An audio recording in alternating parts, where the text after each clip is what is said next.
Coronavirus are hard to fathom. 100 to 200,000, we've been told by the White House, and that, believe it or not, is best case.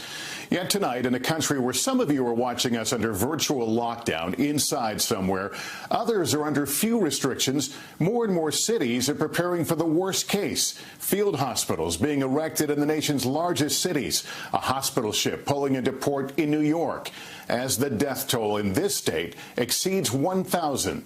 Our team has a lot to cover. We begin with Miguel Almaguer. As the coronavirus now threatens every state in our country, tonight this grim assessment from Dr. Anthony Fauci. The death toll could soar to 200,000, with millions of Americans infected if the nation does everything right. With New York already in crisis, where hospital ICUs are overloaded and the 911 system is stressed, cities like Washington, D.C., San Francisco, Atlanta, Dallas, and Nashville are bracing for an onslaught of cases. In Boston, at Brigham and Women's Hospital, more than 100 staff members have the virus. I've never felt so close to death. Heather Bauer, a Connecticut mother of 3, spent 9 days in the hospital after contracting the illness. From the second you enter the ER, you're literally alone, and it's terrifying. I consider myself to be very, very healthy, and the way this took over my body was just a surreal experience. While field hospitals are being built inside the LA Convention Center and in Central Park, Oklahoma's governor now says anyone coming from hotspot states like New York or California must self-quarantine for 14 days. In Rhode Island, the National Guard and local police are going door to door, making sure anyone coming in from out of state recently stays isolated. I feel very vulnerable. I definitely feel violated. I have a car with New York license plates in my driveway, and I'm fearful being in this state right now. Also raising the alarm in Louisiana, the governor says the healthcare system is at the brink of being overwhelmed in just days. Michigan also in crisis. Morgan Radford is in hard-hit Detroit. It's hospitals like these that are now bracing to battle these new hotspots. And they're not the only first responders taking a hit. The chief of police here in Detroit has tested positive for coronavirus, and more than 500 officers have been quarantined. With the president extending guidelines for all Americans to keep their social distance for another 4 weeks, some states like Florida have not issued stay-at-home mandates. We believe in laying hands on the sick, and they shall recover. After 2 large Sunday services at the River Church in Tampa, the county sheriff issued an arrest warrant today for Pastor Rodney Howard Brown. His reckless disregard for human life put hundreds of people in his congregation at risk. Sam Brock is in Miami, where the city is under a curfew. You got police officers out in full effect trying to educate people on staying inside of their homes. Checkpoints throughout the state of Florida at this hour trying to prevent people from New York and the tri-state area from coming in without self-quarantining once they get here. With more than 30 states issuing stay-at-home orders for all of its residents, the governor of Arizona today joined the national push to restrict crowds from gathering in public. But Doug Ducey still considers hair salons and golf clubs as exempt, calling them essential services. I mean, there's no easier place to be physically distant away from someone than, out on a large golf course. With the national death toll expected to rapidly escalate in the coming weeks, tonight officials warn no state and no community is immune from the virus. While top doctors at the White House maintain it's going to get worse before it gets better, in states like Washington, where the number of new infections appears to be slowing, social distancing may be working. As a matter of fact, the president just said social distancing will save more than 1 million lives. In Leicester, it bears reminding the vast majority of Americans who catch the virus only have mild symptoms. Leicester. Always important to point out. Miguel, thank you. And here in New York, the state's death toll rose above 1,000 today. The governor here now saying this is a war as much needed reinforcements arrived. Gabe Gutierrez has late details from the current U.S. epicenter. The sight was monumental. The Statue of Liberty greeting the USNS Comfort as waiting crowds failed to social distance. The naval hospital ship docked in New York Harbor, to provide much-needed relief to those on the front lines. Everyone describes all the critical care units as war zones because that's what it looks like. The race to fight the coronavirus in and around New York City, the U.S. epicenter, reached new heights today as charity workers rushed to build an emergency field hospital in iconic Central Park. This is one of the more improbable things we've done. There are crucial ventilators here, as well as 68 hospital beds, a small fraction of the amount authorities say will be necessary throughout the city. Meanwhile, President Trump suggested that authorities are asking for too many protective masks. Something's going on, and you ought to look into it as reporters. Where are the masks going? Are they going out the back door? Today, New York Governor Andrew Cuomo responded. If he wants to make an accusation, then let him make an accusation. But I don't know what he's trying to say by inference. The long hours and high risk are taking a toll. I'm used to hugging her, holding her hand when we walk down the street, picking up my son. For Alex Fortenko, an ER doctor in Manhattan, his shift at work is not the only thing that's painful. He's moved into an Airbnb to protect his family. I started crying because we were talking about how hard of a day he'd had. And my instinct was to go in and give him a hug and comfort him and want to be comforted, and you can't do that. 8 residents at this New Jersey nursing home have died. He didn't deserve this. I mean, nobody does. Nobody. Ramon Osoria was 63 years old. His children say he died last week from COVID-19 at Elmhurst Hospital in Queens. Do you think that if they had had more supplies that your father might be alive? Yeah. Absolutely, yes. For so many families, behind the growing numbers are goodbyes that never happened. In New York City, this funeral home is overwhelmed. And tonight, Robert Lugar is suffering through the loneliest grief imaginable. But my grandmother died alone. She died alone. We didn't even get to say bye to her. And I understand that's part of the death process.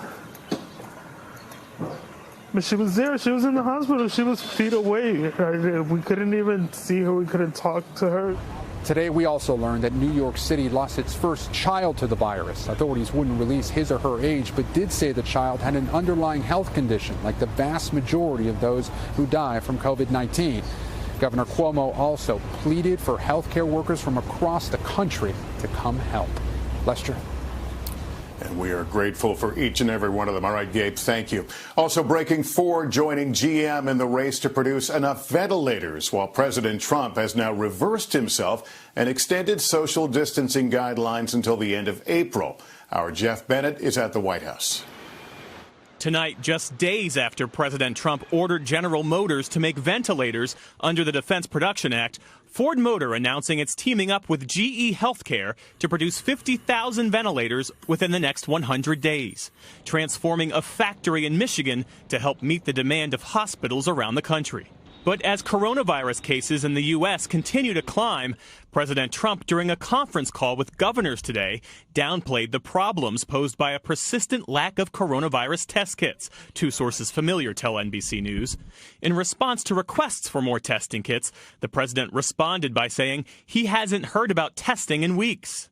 It all comes a day after the president accepted the advice from his top medical experts to extend the nation's social distancing guidelines through the end of April. Dr. Anthony Fauci says he and Dr. Deborah Birx presented the president with alarming new projections that millions of Americans may contract the virus. We showed him the data. He looked at the data, and he got it right away. It was a pretty clear picture. We argued strongly with the president that he not withdraw those guidelines after 15 days, but that he extend them. And he did listen. It's a stark shift for the president, who last week complained about the economic pain caused by tight restrictions meant to slow the spread, tweeting, "We cannot let the cure be worse than the problem itself," and pushed to reopen the country within weeks. I would love to have the country opened up and just raring to go by Easter.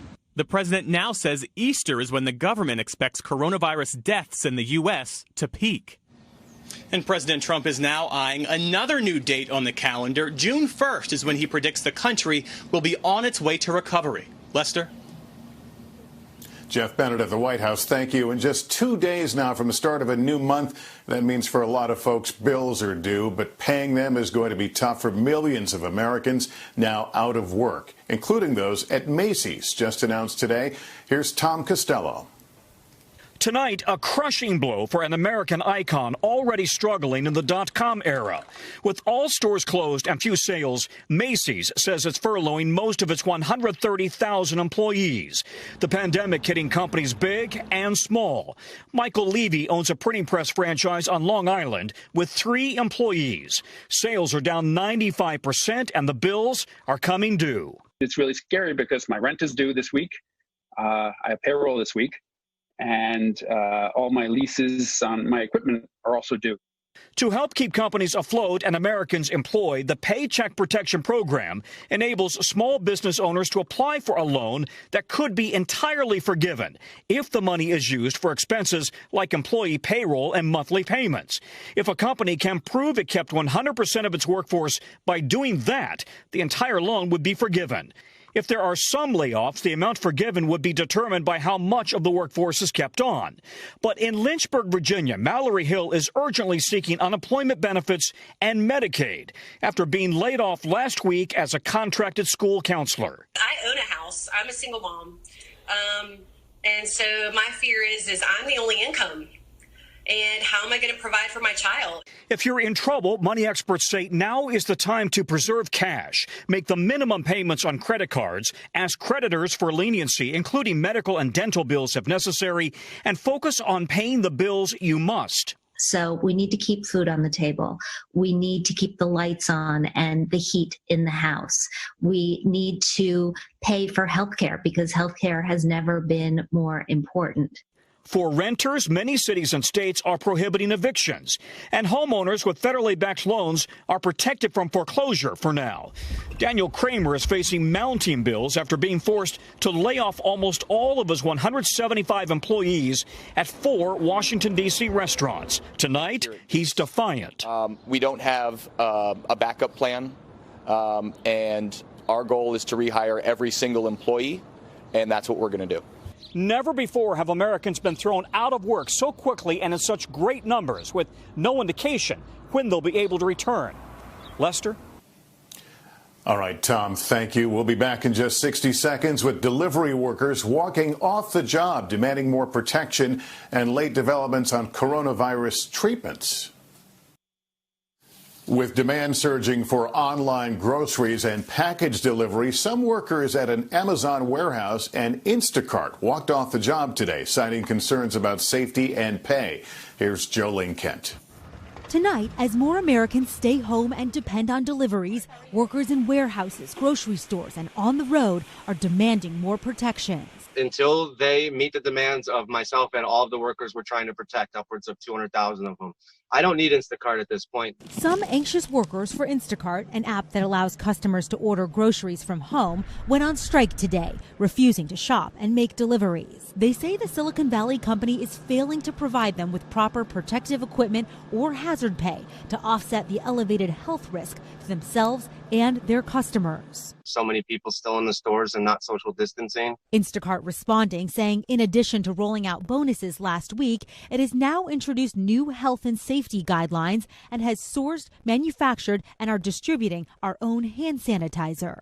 Instacart also says, as it relates to today's actions, we've seen absolutely no impact to Instacart's operations. At the same time, some workers at this Amazon warehouse on New York's Staten Island walked off the job after an employee tested positive for COVID-19. Some employees want the warehouse shut down. We do not feel safe in this building. These Amazon workers also say they don't have the necessary protective gear. We're very low on masks. We're limited to masks. We don't have the proper gloves. Amazon worker Chris Smalls said he was fired late today, saying the company would rather sweep a problem under the rug than act. Amazon responded, saying Smalls violated social distancing guidelines and put others' safety at risk, calling his earlier accusations unfounded, adding, "We are working hard to keep people safe, tripling down on deep cleaning and procuring safety supplies that are available." Of course, if any delivery worker has the coronavirus, that could be a big public health hazard. Meanwhile, here at Whole Foods, which is owned by Amazon, workers are calling for a sick out tomorrow, calling for paid leave, hazard pay, and free coronavirus testing. Tonight, Whole Foods is responding, saying they have taken extensive measures to keep workers safe and pay them more. Lester? All right, Jolene, thank you. The race is on tonight to find an effective treatment for coronavirus. NBC's Stephanie Goss now in a major move by the FDA, an experimental new therapy, and when vaccine trials could begin.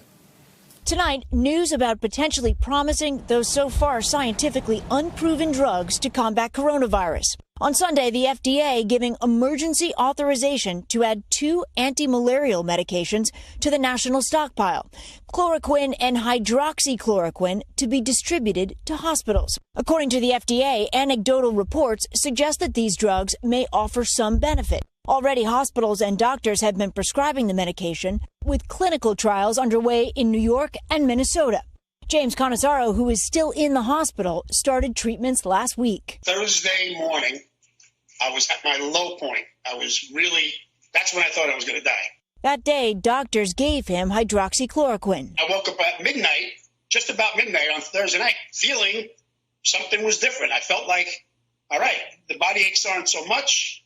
I'm not coughing as much. So far, there is no clinical proof that the anti-malarials work, but the FDA says it is worth the risk to use them for patients in serious condition.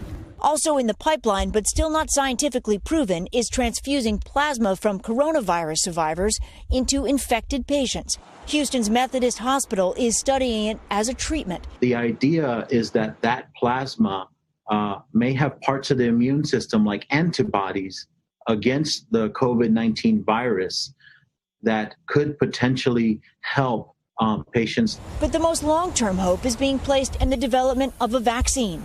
Today, Johnson & Johnson says it has a promising possibility. This is like a moonshot for us at Johnson & Johnson.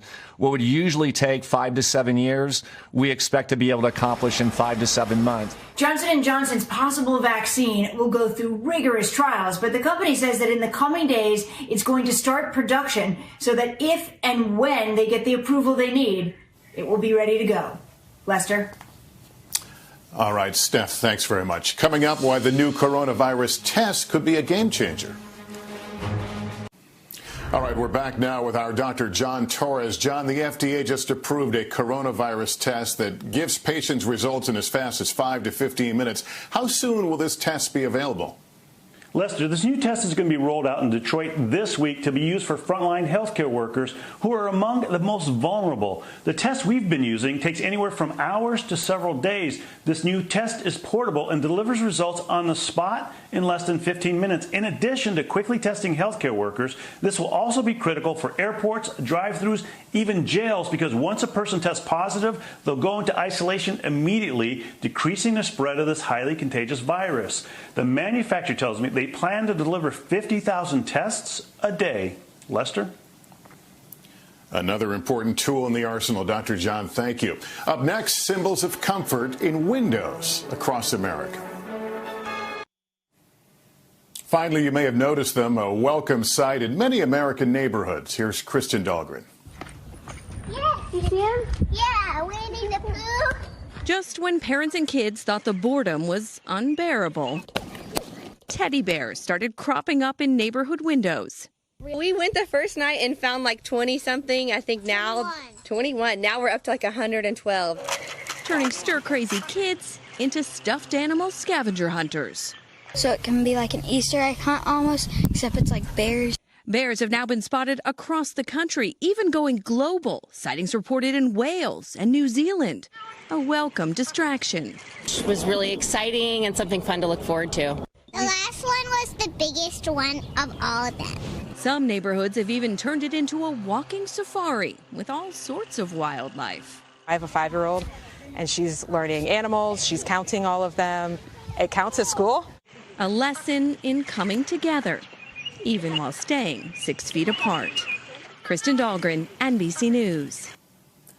And kids, we've even had a few teddy bear sightings around here, so let me know if you spot one, okay? That's Nightly News. I'm Lester Holt. Take care of yourself and each other. Hey, NBC News viewers, thanks for checking out our YouTube channel. Subscribe by clicking on that button down here and click on any of the videos over here to watch the latest interviews, show highlights, and digital exclusives. Thanks for watching.